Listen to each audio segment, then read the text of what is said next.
ഒരു സ്റ്റോക്കിന്റെ വില മുകളിലോട്ട് പോകുമോ താഴോട്ട് പോകുമോ നേരെ പോകുമോ എന്നറിഞ്ഞാൽ ആ ഇൻഫോ കൊണ്ട് നമുക്ക് ഡേ ട്രേഡ് ചെയ്യാം, സ്വിംഗ് ട്രേഡ് ചെയ്യാം, നല്ല പ്രൈസ് നോക്കി ഇൻവെസ്റ്റ് ചെയ്യാം, ഓർ അറ്റ്ലീസ്റ്റ് ഒരു ബാഡ് എൻട്രി നമുക്ക് ഒഴിവാക്കാം. ശരിയായിട്ട് യൂസ് ചെയ്താൽ എക്സ്ട്രാ പണം ഉണ്ടാക്കാനുള്ള പൊട്ടൻഷ്യൽ ഉണ്ട് ആ ഒരു ഇൻഫർമേഷന്. ആ ഇൻഫോ ചാർട്ടിൽ നിന്നും വായിച്ചെടുക്കാൻ നമ്മളെ ഹെൽപ്പ് ചെയ്യുന്ന കുറച്ച് ഇൻഡിക്കേറ്റേഴ്സ് നമുക്ക് ഇന്ന് പഠിക്കാം. ഒരു ഇൻഡിക്കേറ്റർ ചാർട്ടിൽ എങ്ങനെ ആഡ് ചെയ്യും, ആ ഇൻഡിക്കേറ്റർ എങ്ങനെയാണ് വർക്ക് ചെയ്യുന്നത്, അതിലേക്ക് നോക്കുമ്പോൾ നമ്മൾ എങ്ങനെ ചിന്തിക്കണം എന്നും നമുക്ക് സിമ്പിൾ ലാംഗ്വേജിൽ പഠിക്കാം. ചില ആളുകൾ ഒരു ഇൻഡിക്കേറ്റർ ആയിരിക്കും യൂസ് ചെയ്യുന്നത്, ചിലർ 2 ഇൻഡിക്കേറ്റർ യൂസ് ചെയ്യും, ചിലർ ചാർട്ട് നിറച്ചും ഇൻഡിക്കേറ്റേഴ്സ് യൂസ് ചെയ്യും. റൈറ്റ് വേ റോങ് വേ എന്നൊന്നുമില്ല. ഇതെല്ലാം മനസ്സിലാക്കുക, നമുക്ക് ഏറ്റവും വർക്ക് ചെയ്യുന്നത് യൂസ് ചെയ്യുക. സെയിം ചാർട്ട് നിങ്ങൾ ഇന്നലെ നോക്കിയപ്പോൾ മനസ്സിലായതിലും ഒരു പൊടിക്കെങ്കിലും കാര്യങ്ങൾ ഈ വീഡിയോ കണ്ടു കഴിഞ്ഞാൽ റീഡ് ചെയ്യാൻ നിങ്ങൾക്ക് സാധിക്കണം. അത് മാത്രമാണ് ഈ വീഡിയോയുടെ ലക്ഷ്യം. അപ്പോൾ ഇന്ന് ഞാൻ യൂസ് ചെയ്ത് കാണിക്കുന്നത് ധനിന്റെ പ്ലാറ്റ്ഫോമാണ്. ട്രേഡിംഗും ഇൻവെസ്റ്റിംഗും ഒക്കെ നിങ്ങൾക്ക് ഇവിടെ ചെയ്യാം. താല്പര്യമുള്ളവർക്ക് ധൻ ചെക്കൗട്ട് ചെയ്യാം. ഈ പ്ലാറ്റ്ഫോമും അതിന്റെ ഓവറോൾ സ്റ്റൈലും ഇന്റർഫേസും ഒക്കെ നിങ്ങളുടെ ലൈക്കിങ്ങുമായിട്ട് അലൈൻ ചെയ്യുന്നുണ്ട് എങ്കിൽ ചെക്കൗട്ട് ചെയ്യാം, ട്രൈ ഔട്ട് ചെയ്ത് നോക്കാം. ലിങ്ക് ഞാൻ ഡിസ്ക്രിപ്ഷനിൽ കൊടുക്കാം. അപ്പോൾ ഇൻഡിക്കേറ്റർ നമ്പർ 1 അതാണ് മൂവിംഗ് ആവറേജ്.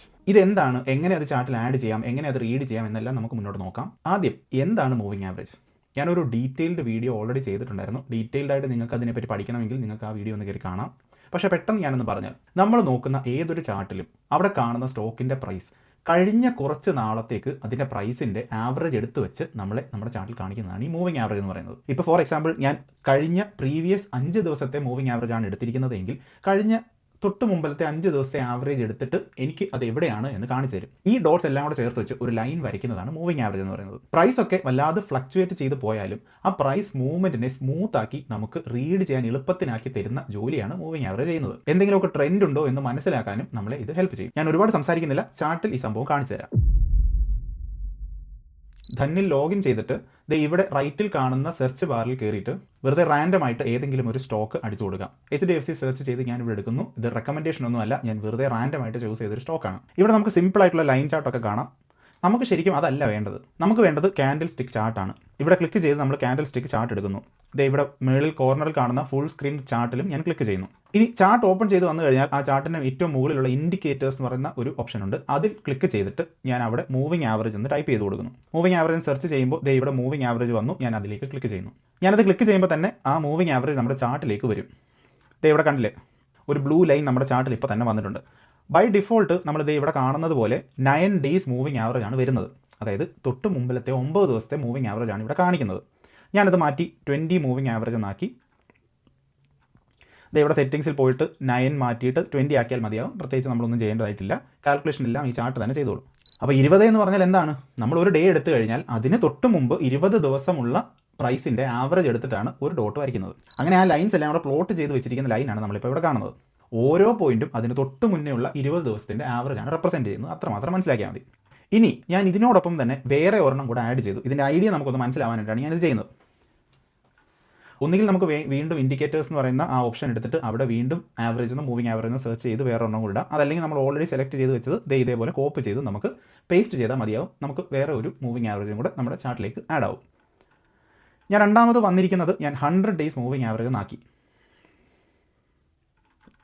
അപ്പോൾ നേരത്തെ ഓൾറെഡി 20 മൂവിംഗ് ആവറേജ് ആഡ് ചെയ്തിട്ടുണ്ടായിരുന്നു. നമ്മളിപ്പോൾ ഒരു 100 ഡേയ്സും കൂടെ ആഡ് ചെയ്യുന്ന സമയത്ത് ഇത് രണ്ടും തമ്മിൽ തിരിച്ചറിയാനായിട്ട് ഞാൻ കളർ ഒന്ന് മാറ്റി. ആദ്യത്തെ 20 ഡേ മൂവിംഗ് ആവറേജ് ബ്ലൂ ആണെങ്കിൽ ഇത് ഞാൻ ഓറഞ്ച് ആക്കി മാറ്റി. ഇപ്പോൾ ഇത് തമ്മിൽ നമ്മൾ കമ്പയർ ചെയ്യുമ്പോൾ നമുക്ക് മനസ്സിലാവും നമ്മൾ രണ്ടാമത് ആഡ് ചെയ്തത്, അതായത് 100 ഡേയ്സ് മൂവിംഗ് ആവറേജ് എന്ന് പറയുന്നത് കുറച്ചും കൂടെ സ്മൂത്ത് ആണ്. അതിൻ്റെ കാരണം എന്താണ്? കഴിഞ്ഞ 100 ഡേയ്സിൻ്റെ പ്രൈസാണ് ആവറേജ് ചെയ്ത് ഇവിടെ ഒരു ഡോട്ടായിട്ട് വെക്കുന്നത്. അങ്ങനെയാണ് ഒരു ലൈൻ വരയ്ക്കുന്നത്. അപ്പോൾ ചെറിയ ചെറിയ ഫ്ലക്ച്വേഷൻസ് ഒക്കെ ഇത് ഈറ്റപ്പ് ചെയ്തിട്ട് ഈ കർവ് ഒരുപാട് അങ്ങ് സ്മൂത്ത് ആവും. പക്ഷേ 20 ഡേ മൂവിംഗ് ആവറേജ് എന്താണ്? പ്രൈസിനെ കുറച്ചും കൂടെ ടൈറ്റായിട്ട് ഫോളോ ചെയ്യുന്നതായിട്ട് നമുക്കിവിടെ കാണാൻ പറ്റും. ഇനി വെറുതെ ഞാനൊന്ന് കാണിക്കാനായിട്ട് ഇവിടെ ഒരു 1000 ഡേയ്സ് മൂവിംഗ് ആവറേജും കൂടെ വെറുതെ ഞാനൊന്ന് ആഡ് ചെയ്യാം. ഈ 1000 ഡേ മൂവിംഗ് ആവറേജ് കൊണ്ട് നമുക്ക് പ്രത്യേകിച്ച് ഒരു ഗുണവുമില്ല. ഈ ഐഡിയ ജസ്റ്റ് ഒന്ന് മനസ്സിലാവാനായിട്ട് ഞാൻ കാണിക്കുന്നു എന്ന് മാത്രം. കണ്ടില്ലേ, വൺ സ്മൂത്ത് കർവ് ഒരു സ്ട്രെയിറ്റ് ലൈൻ വരച്ച പോലെയാണ്.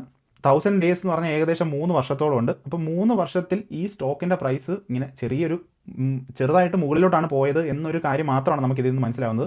ട്രേഡിങ്ങിൽ എൻട്രി എടുക്കാനൊന്നും ഈ 1000 ഡേ മൂവിംഗ് ആവറേജ് കൊണ്ട് നമുക്ക് ഒരു പ്രയോജനമില്ല. ഞാൻ ഈ ഐഡിയ മനസ്സിലാവാനായിട്ട് ഇതൊന്ന് വരച്ച് കാണിച്ചെന്ന് മാത്രം. ഇനി നമ്മൾ മൂവിംഗ് ആവറേജ് ആഡ് ചെയ്ത് കഴിയുമ്പോൾ ഈ ചാർട്ട് നമുക്ക് എന്താണ് പറഞ്ഞു തരുന്നത് എന്ന് നമുക്കൊന്ന് നോക്കാം. മൂവിംഗ് ആവറേജ് മാത്രം യൂസ് ചെയ്ത് ബൈയോ സെല്ലോ ഡിസിഷൻ എടുക്കുന്നത് കുറച്ച് ഹാർഡായിട്ടുള്ള ടാസ്ക് ആയിരിക്കും. പക്ഷേ എങ്കിലും വളരെ ക്രൂഷ്യൽ ആയിട്ടുള്ള കുറച്ച് കാര്യങ്ങൾ നമുക്ക് ഇവിടെ നിന്ന് മനസ്സിലാവും. ഇത് ഞാൻ പറയുമ്പോൾ നിങ്ങൾക്ക് മനസ്സിലാവാനായിട്ട് ചാർട്ടിൻ്റെ റീപ്ലേ കൂടെ ഞാൻ ചെയ്ത് കാണിക്കാം. അപ്പോൾ കുറച്ചും കൂടെ എളുപ്പത്തിൽ നമുക്കത് മനസ്സിലാക്കാൻ സാധിക്കും. ഇത് നമ്മുടെ ധനിൻ്റെ ആ ചാർട്ടിലേക്ക് തിരിച്ച് വന്നു കഴിഞ്ഞാൽ ഇവിടെ ട്രേഡ് ഡയറക്ട്ലി ഓൺ ചാർട്ട് എന്ന് പറയുന്ന ഓപ്ഷൻ ഉണ്ട്. അതിലേക്ക് ഞാൻ ക്ലിക്ക് ചെയ്യുന്നു. ഇവിടെ ചാർട്ട് ഓപ്പൺ ആയി വരുന്നത് നമുക്ക് കാണാം. 20 ഡേ മൂവിംഗ് ആവറേജ് ബ്ലൂ ആണ്. അതിൻ്റെ കാരണം എന്താണ്? കഴിഞ്ഞ 100 ഡേയ്സിൻ്റെ പ്രൈസാണ് ആവറേജ് ചെയ്ത് ഇവിടെ ഒരു ഡോട്ട് ആയിട്ട് വെക്കുന്നത്. ഇവിടെ ഈ ചാർട്ടിൽ തന്നെ നമുക്ക് ട്രേഡ് ചെയ്യാനും അതായത് ബൈയും സെല്ലും ഒക്കെ ചെയ്യാനുള്ള ഓപ്ഷൻ നമുക്കുണ്ട് മേളിൽ കാണുന്നത് പോലെ. അപ്പോൾ ഞാൻ നേരത്തെ പറഞ്ഞ പോലെ ഞാൻ റിപ്ലൈ ചെയ്ത് കാണിക്കാം. അപ്പോൾ ക്ലിയർ ആയിട്ട് നിങ്ങൾക്ക് സംഭവം എന്താണെന്ന് മനസ്സിലാവും. അപ്പോൾ നിങ്ങളും ഈ ചാർട്ട് റീഡ് ചെയ്ത് പഠിക്കുന്ന സമയത്ത് ഇതേപോലെ ഏതെങ്കിലും ഒരു പോയിന്റിൽ നിന്ന് അതവിടെ സ്റ്റോപ്പ് ചെയ്തിട്ട് നിങ്ങൾ അടുത്ത എന്തായിരിക്കും സംഭവിക്കാൻ പോകുന്നത് എന്ന് നിങ്ങളുടെ ഒരു അസംഷൻ നിങ്ങൾ ഉണ്ടാക്കിയതിന് ശേഷം നിങ്ങൾ ഇതൊന്ന് പ്ലേ ചെയ്ത് നോക്കുക. നിങ്ങൾ വിചാരിച്ച രീതിയിൽ തന്നെയാണോ ഇത് മൂവ് ചെയ്തത് എന്ന് പഠിച്ച് പ്രാക്ടീസ് ചെയ്യാനായിട്ട് നിങ്ങൾക്ക് വേണമെങ്കിൽ ഇത് യൂസ് ചെയ്യാം. അപ്പോൾ ഈ മൂവിങ് ആവറേജിൻ്റെ ഡയറക്ഷൻ, അതായത് അതിൻ്റെ സ്ലോപ്പ് മേളിലോട്ടാണോ താഴോട്ടാണോ എന്ന് നോക്കിയിട്ട് മാർക്കറ്റിലെ മൊമെൻറ്റം, അതായത് മാർക്കറ്റിലുള്ള മൊമെൻറ്റം നമുക്ക് മനസ്സിലാക്കാം. ഈ ലൈൻ മുകളിലോട്ടാണ് സ്ലോപ്പ് ചെയ്യുന്നത് എങ്കിൽ പ്രൈസിൻ്റെ മൂവ്മെൻറ്റ് മുകളിലോട്ടാണ് എന്നും മാർക്കറ്റിന് ഒരു പോസിറ്റീവ് അല്ലെങ്കിൽ ഒരു ബുള്ളിഷ് ആയിട്ടുള്ള ഫീലിംഗ് ആണ് എന്ന് നമുക്ക് പറയാം. ഇവിടെ ഒരു ക്യാൻഡിൽ നമ്മൾ ചൂസ് ചെയ്തു. മേൽ കാണുന്ന ഈ റിപ്ലൈ ബട്ടൺ ഞാൻ ക്ലിക്ക് ചെയ്തിട്ട് നമുക്ക് വേണ്ട ക്യാൻഡിൽ ഞാൻ സെലക്ട് ചെയ്തു. എന്നിട്ട് ഞാൻ റിപ്ലൈ നോക്കുന്നു. ഇവിടെ ക്ലിയർ ആയിട്ട് കാണാം മൂവിങ് ആവറേജ് എന്ന് പറയുന്ന ആ ലൈനിൻ്റെ സ്ലോപ്പും ആ ക്യാൻഡിൽസിൻ്റെ മൊമെൻറ്റവും എത്രത്തോളം മുകളിലോട്ടാണ് കയറി പോകുന്നത് നമുക്ക് കാണാൻ പറ്റും. ഇനി രണ്ടാമത് മൂവിങ് ആവറേജ് കൊണ്ടുള്ള നമുക്കൊരു ഗുണം എന്താണെന്ന് വെച്ച് കഴിഞ്ഞാൽ പല സമയത്തും ഈ ലൈൻസ് സപ്പോർട്ടും റെസിസ്റ്റൻസുമായിട്ടൊക്കെ ആക്ട് ചെയ്യും. പ്രൈസ് ഇങ്ങനെ താഴോട്ട് വന്നുകൊണ്ടിരിക്കുന്ന സമയത്ത് ഈ മൂവിങ് ആവറേജിൻ്റെ ലൈനിൽ തട്ടി ബൗൺസ് ചെയ്ത് മുകളിലോട്ട് പോകുന്നത് ചിലപ്പോൾ നമുക്ക് കാണാം. അതേപോലെ താഴെ നിന്ന് മുകളിലോട്ടാണ് കയറി വരുന്നതെങ്കിൽ അത് ഒരു റെസിസ്റ്റൻസ് ആയിട്ടും അവിടെ നിൽക്കുന്നതായിട്ട് നമുക്ക് കാണാം. ഇവിടെ ഈ ഒരു റീപ്ലേയിൽ നിങ്ങൾക്കത് ക്ലിയർ ആയിട്ട് കാണാൻ പറ്റും എങ്ങനെയാണ് ഈ മൂവിങ് ആവറേജ് ലൈന് ഒരു റെസിസ്റ്റൻസ് ആയിട്ട് വർക്ക് ചെയ്തത് എന്ന്. അപ്പോൾ ഞാൻ ആദ്യം പറഞ്ഞ പോലെ ഒരു മൂവിങ് ആവറേജിൻ്റെ ലൈൻ മാത്രം ഡിപ്പെൻഡ് ചെയ്തല്ല നമ്മൾ ബൈയും സെല്ലും ഡിസിഷനും ഒക്കെ എടുക്കുന്നത്. മാത്രമല്ല ഫ്യൂച്ചർ പ്രെഡിക്റ്റ് ചെയ്യാനല്ല ഈ മൂവിങ് ആവറേജിൻ്റെ ലൈൻ യൂസ് ചെയ്യുന്നത്. ഓൾറെഡി സംഭവിച്ച ട്രെൻഡ് നമുക്ക് മനസ്സിലാക്കാനും ഓൾറെഡി സംഭവിച്ച കഴിഞ്ഞ കാര്യങ്ങൾ കുറച്ചും കൂടെ സ്മൂത്ത് ആയിട്ട് കാണിക്കാൻ വേണ്ടിയിട്ട് മാത്രമാണ് നമ്മൾ യൂസ് ചെയ്യുന്നത്. ഓരോ ഇൻഡിക്കേറ്ററും ഒരു പീസ് ഓഫ് ഇൻഫർമേഷൻ നമുക്ക് തരും. അതേപോലെ നമുക്ക് പല കാര്യങ്ങളിൽ നിന്നും കിട്ടുന്ന പീസ് ഓഫ് ഇൻഫർമേഷൻ ചേർത്ത് വെച്ചിട്ട് ഒരു കൺഫ്ലുവൻസ് ഉണ്ടാക്കിയിട്ട് വേണം നമ്മൾ ഒരു ഡിസിഷൻ എടുക്കാനായിട്ട്. ഇനി ഇൻഡിക്കേറ്റർ നമ്പർ 2, അടുത്തത് ഒരു മൂവിങ് ആവറേജ് തന്നെയാണ്, പക്ഷേ ഇത് കുറച്ചും കൂടെ ബെറ്റർ ആണ് എന്ന് വേണമെങ്കിൽ നമുക്ക് പറയാം. അപ്പോൾ നമ്മൾ നേരത്തെ എടുത്തത് സിമ്പിൾ ആയിട്ടുള്ള മൂവിങ് ആവറേജ് ആണ് എങ്കിൽ നമ്മൾ ഇപ്പോൾ എടുക്കുന്നത് എക്സ്പൊണൻഷ്യൽ മൂവിങ് ആവറേജ് ആണ്. അതായത് നേരത്തെ 20 മൂവിങ് ആവറേജ് എടുത്താൽ എല്ലാ ദിവസവും, അതായത് തൊട്ട് മുമ്പുള്ള 20 ദിവസത്തെയും പ്രൈസ് എടുത്തിട്ട് അതിന്റെ ആവറേജ് അങ്ങ് എടുക്കുകയായിരുന്നു. ഇതിന്റെ ഒരു പ്രശ്നം എന്താണെന്ന് വെച്ച് കഴിഞ്ഞാൽ 20 ദിവസം മുമ്പുള്ളതും തലേ ദിവസമുള്ള പ്രൈസിനും ഈക്വൽ വെയിറ്റേജ് ആണ് അവിടെ കൊടുക്കുന്നത്. പക്ഷേ നമ്മുടെ ഇന്നത്തെ ദിവസത്തിൽ നിന്നും ഏറ്റവും അടുത്ത് നിൽക്കുന്ന പ്രൈസിന് നമ്മൾ കൂടുതൽ വെയിറ്റേജും 20 ദിവസം മുമ്പുള്ള ആ പ്രൈസിന് കുറച്ച് വെയിറ്റേജുമാണ് ശരിക്കും നമ്മൾ കൊടുക്കേണ്ടത്. അങ്ങനെ ചെയ്യുമ്പോൾ നമുക്ക് കിട്ടുന്നതാണ് എക്സ്പൊണൻഷ്യൽ മൂവിങ് ആവറേജ് എന്ന് പറയുന്നത്. സിമ്പിൾ ആയിട്ട് പറഞ്ഞാൽ എക്സ്പൊണൻഷ്യൽ മൂവിങ് ആവറേജ് എടുത്തു കഴിഞ്ഞാൽ ഏറ്റവും പുതിയതായിട്ട് വന്ന പ്രൈസുകൾക്ക് കൂടുതൽ വെയിറ്റേജ് കൊടുക്കും. പ്രൈസിന്റെ എന്തെങ്കിലുമൊക്കെ തരത്തിലുള്ള പെട്ടെന്നുള്ള മൂവ്മെന്റ് ഉണ്ടെന്നുണ്ടെങ്കിൽ അത് പെട്ടെന്ന് നമുക്ക് ഈ എക്സ്പൊണൻഷ്യൽ മൂവിങ് ആവറേജ് ലൈനിൽ റിഫ്ലക്ട് ചെയ്യുന്നതായിട്ട് നമുക്ക് കാണാം. ഇവിടെ നമ്മൾ ചാർട്ട് എടുത്തിട്ട് ഇൻഡിക്കേറ്റേഴ്സ് ക്ലിക്ക് ചെയ്തിട്ട് എക്സ്പൊണൻഷ്യൽ മൂവിങ് ആവറേജ് ക്ലിക്ക് ചെയ്ത് കഴിഞ്ഞാൽ അവിടെ എക്സ്പൊണൻഷ്യൽ മൂവിങ് ആവറേജ് ഉണ്ട്. നമുക്കത് സെലക്ട് ചെയ്ത് ചാർട്ടിലേക്ക് ഇടാം. അപ്പോൾ നമുക്കിതൊന്ന് കമ്പയർ ചെയ്യാനായിട്ട്, അതായത് എക്സ്പൊണൻഷ്യൽ മൂവിങ് ആവറേജും നമ്മൾ ആദ്യം കണ്ട മൂവിങ് ആവറേജും തമ്മിലൊന്ന് കമ്പയർ ചെയ്യാനായിട്ട് ഞാൻ അതും കൂടെ ഒന്ന് ചാർട്ടിലേക്ക് വലിച്ചിടാം. രണ്ടിലും നമ്മൾ 26 ഡേയ്സ് മൂവിങ് ആവറേജ് തന്നെ എടുക്കുകയാണ്. അതായത് എക്സ്പൊണൻഷ്യൽ മൂവിങ് ആവറേജും നോർമൽ മൂവിങ് അല്ലെങ്കിൽ സിമ്പിൾ മൂവിങ് ആവറേജും നമ്മൾ 26 ഡേയ്സ് തന്നെ കൊടുക്കുകയാണ്. നമുക്ക് കളറും കൂടെ ഒന്ന് മാറ്റി കൊടുക്കാം. മൂവിങ് ആവറേജിന് ബ്ലൂവും നമുക്ക് എക്സ്പൊണൻഷ്യൽ മൂവിങ് ആവറേജിന് ഓറഞ്ചും കൊടുക്കാം.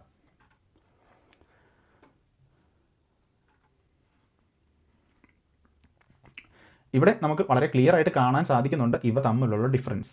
അപ്പോൾ ഞാൻ നേരത്തെ പറഞ്ഞ പോലെ ഈ മൂവിങ് ആവറേജിൻ്റെ ലൈൻ, അപ്പോൾ അതിൻ്റെ സ്ലോപ്പ് നമുക്ക് പല സ്ഥലത്തും റെസിസ്റ്റൻസും സപ്പോർട്ടും പോലെ മനസ്സിലാക്കാനായിട്ട് നമുക്ക് ശ്രമിക്കാം എന്ന് ഞാൻ ഓൾറെഡി പറഞ്ഞിട്ടുണ്ടായിരുന്നു. നമുക്ക് ചാർട്ടിൽ പല സ്ഥലത്ത് നോക്കിയാൽ ഇത് ക്ലിയർ ആയിട്ട് നമുക്ക് കാണാൻ സാധിക്കും.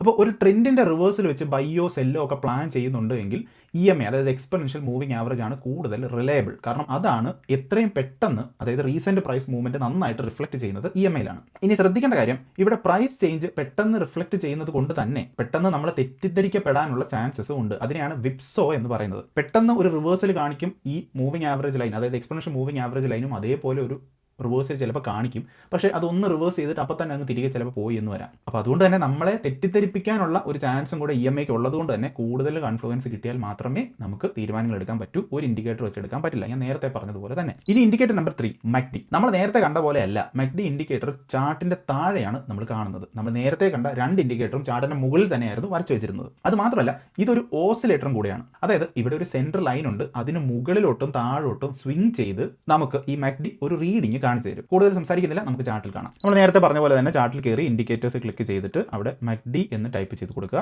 MACD താഴെ വരുന്നുണ്ട്, അത് സെലക്ട് ചെയ്ത് കൊടുക്കുക. നമ്മളിത് ഇവിടെ കാണുന്ന പോലെ MACD ഇങ്ങനെ 0 ലൈനിന് മുകളിലോട്ടും താഴോട്ടും സ്വിംഗ് ചെയ്ത് പോകുന്നത് നമുക്ക് കാണാം.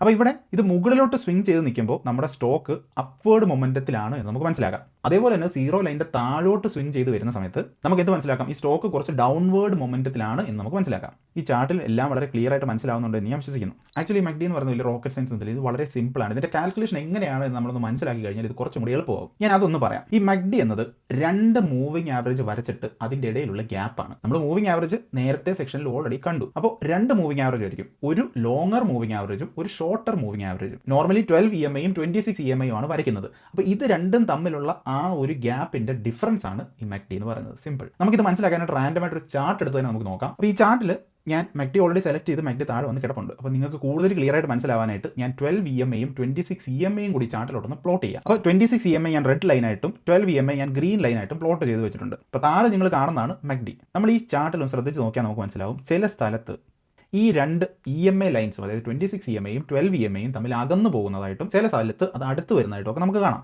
അപ്പോൾ ഇവർ തമ്മിലുള്ള അകൽച്ചയും അടുപ്പവും ആണ് ഈ MACD കാണിക്കുന്നത് ഞാൻ ഓൾറെഡി പറഞ്ഞു. ഞാൻ ഈ MACDയുടെ ഫുൾ ഫോം ഇതുവരെ പറഞ്ഞില്ലല്ലോ.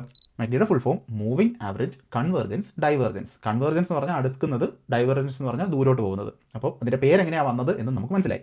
അപ്പോൾ ഈ താഴെ കിടക്കുന്നത് ഇതാണ് MACD എന്ന് ഞാൻ പറഞ്ഞു. പക്ഷേ താഴെ കിടക്കുന്നതിൽ ഈ ബ്ലൂ ലൈനാണ് MACD എന്ന് പറയുന്നത്. ആ ഓറഞ്ച് ലൈൻ അവിടെ നിൽക്കട്ടെ, അതിനെപ്പറ്റി ഇപ്പം കൺഫ്യൂസ്ഡ് ആവണ്ട. ഇനി ഒന്ന് ശ്രദ്ധിച്ച് നോക്കി, നമ്മൾ ഈ ചാർട്ടിൽ വരച്ചിരിക്കുന്ന EMA തമ്മിലുള്ള അകലം കൂടുന്ന സമയത്ത് MACD മുകളിലോട്ടോ താഴോട്ടോ പോകുന്നതായിട്ട് നമുക്ക് കാണാം അല്ലേ. ഇനി ഒന്നുകൂടെ ശ്രദ്ധിച്ച് നോക്കിയാൽ നമുക്ക് മനസ്സിലാവും, ഈ ഗ്രീൻ ലൈൻ, അതായത് ഷോർട്ട് EMA ആണ് മുകളിലെങ്കിൽ MACD എങ്ങോട്ടാണ് പോകുന്നത്? MACD പോസിറ്റീവ് സ്വിങ്ങിലാണ് നിൽക്കുന്നത് നമുക്കിവിടെ കാണാം.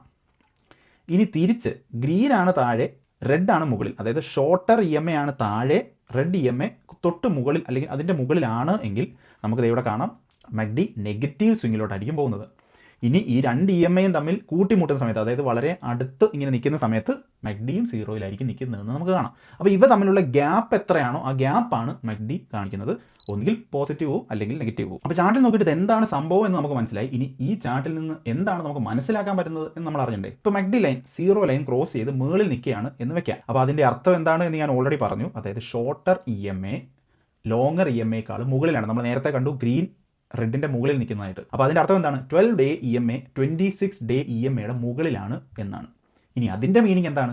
തൊട്ട് മുന്നേ ഉള്ള 12 ദിവസത്തെ ആവറേജ് എടുത്താൽ അത് തൊട്ട് മുന്നേ ഉള്ള 26 ദിവസത്തെ ആവറേജിന് മുകളിലാണ് എന്നാണ് അർത്ഥം. അതിൻ്റെ അർത്ഥം എന്താണ്? പ്രൈസ് സ്ട്രോങ്ങർ ആയിക്കൊണ്ടിരിക്കുകയാണ് എന്നാണ്. അപ്പോൾ അതൊരു ബുള്ളിഷ് സിഗ്നൽ ആയിട്ട് വേണമെങ്കിൽ നമുക്ക് എടുക്കാം. വളരെ സിമ്പിളായിട്ട് പറഞ്ഞാൽ പ്രൈസ് മുകളിലോട്ട് പോകുന്ന സിഗ്നൽ ആവാം. ഇനി അതേപോലെ MACD സീറോ ലൈന് താഴെയാണ് എങ്കിൽ 12 ഡേ EMA 26 ഡേ EMAയിലും താഴെയാണ് എന്നാണ് അർത്ഥം. അപ്പോൾ അതിൻ്റെ അർത്ഥം എന്താണ്? റീസെൻ്റ് ആയിട്ടുള്ള പ്രൈസ് വീക്കർ ആയിക്കൊണ്ടിരിക്കുകയാണ് എന്നാണ്.